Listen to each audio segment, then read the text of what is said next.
The 2026 World Cup is going to demand a lot of your attention, and frankly, a lot of your emotional energy. Millions of fans are gearing up to analyze every pass and predict every outcome. Right now, if you look at mainstream coverage, the narrative is already set. Networks are aggressively marketing the familiar faces and the decade-old rivalries you already know by heart. But leaning entirely into nostalgia creates a problem. Rooting for the faces you grew up with directly conflicts with the cold, hard data of how a grueling international tournament actually plays out. To understand who dictates the outcome on the pitch, look at this chart showing the footballer aging curve. It maps physical output against a player's age. Biology dictates a clear pattern: a steep climb in the early 20s, a sustained plateau of maximum output between 25 and 30, and a sharp decline after age 33. First, you have the emerging prodigies hitting right here on the steep upward incline around age 18. Next are the prime stars. They sit securely at the absolute peak plateau at age 27, where physical conditioning meets deep tactical experience. Finally, the legacy icons. They rest heavily on the descending slope at 38 and 41, where the body simply cannot recover the way it used to. Approaching the 2026 tournament means you have to choose your viewing strategy. You can invest your analytical capital in the hype of the past, the hard data of the present, or the raw promise of the future. Let's start with the veterans.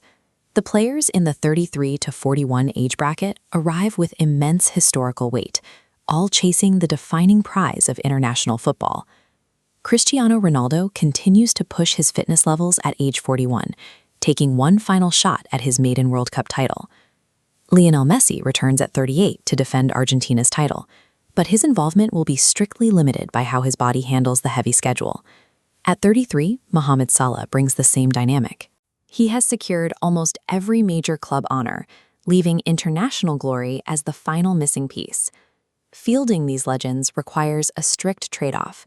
They provide elite technique and the ability to execute high-leverage moments, but they severely limit a team's capacity to maintain stamina over a full 90 minutes. To compensate for veterans who can no longer execute a high press, coaches have to build defensive cover structures. The rest of the squad has to alter their game plans and run extra miles just to cover the physical gaps. Anchoring your expectations to this older bracket yields highly emotional narratives. On the pitch, however, it introduces massive, exploitable tactical vulnerabilities for their squads. Compare that to the players arriving at their absolute physical and technical zenith, the 25 to 30 age bracket. Kylian Mbappé heads to the tournament with his eyes on a mathematical certainty. At just 27, he is poised to break the all-time scoring record of 57 goals for France. Norway's Erling Haaland brings a mechanical level of output to his World Cup debut. He recently hit 50 international goals in fewer than 50 caps, doubling the output of his closest challengers. For England, Harry Kane is carrying peak form into the tournament, aiming to become the first man in history to win the Golden Boot twice. And Vinicius Jr. arrives as the engine for Brazil. His elite pace and technique earned him the title of Best FIFA Men's Player for 2024.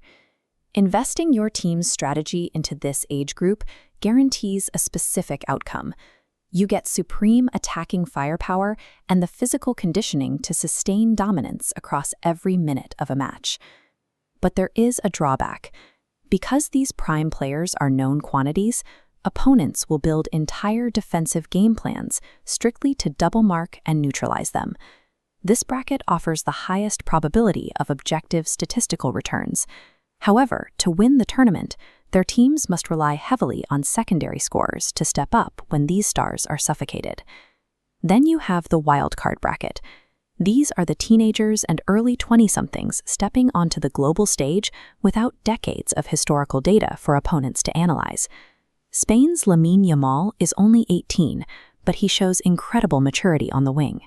If his goal scoring continues, he could easily become the youngest Golden Boot winner in tournament history. Arda Güler is making a similar leap. As the centerpiece of Turkey's promising squad, he is transitioning into a primary global target. Antoine Semenyo has emerged as Ghana's talisman, proving how youthful playmaking ability can quickly step up to fill crucial voids in a transitioning team. The tactical advantage of this group is unpredictability.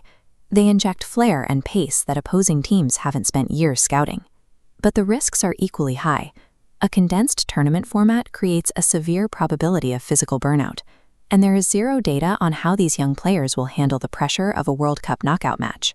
Placing your expectations on these prodigies is the ultimate tactical gamble. You accept extreme variance in exchange for the potential of massive reward. So, how do you synthesize all this generational data into a strategy for watching the tournament? Let's look at this impact versus attention matrix. The bottom axis tracks tournament stamina, while the vertical axis tracks narrative variance. We mapped the Twilight Legends into the top left quadrant. They offer high narrative value, but severely low stamina. The tactical wildcards go in the top right. Their fresh legs give them high stamina, but their impact is completely unpredictable. Finally, the prime machines land in the bottom right. This is the optimal zone of maximum stamina and consistent objective impact. If your goal is to track historic legacy, anchor your attention to the veterans. You are watching them push physical limits for one final bow. If you are a tactical forecaster or setting up a fantasy roster, block out emotional hype. Invest heavily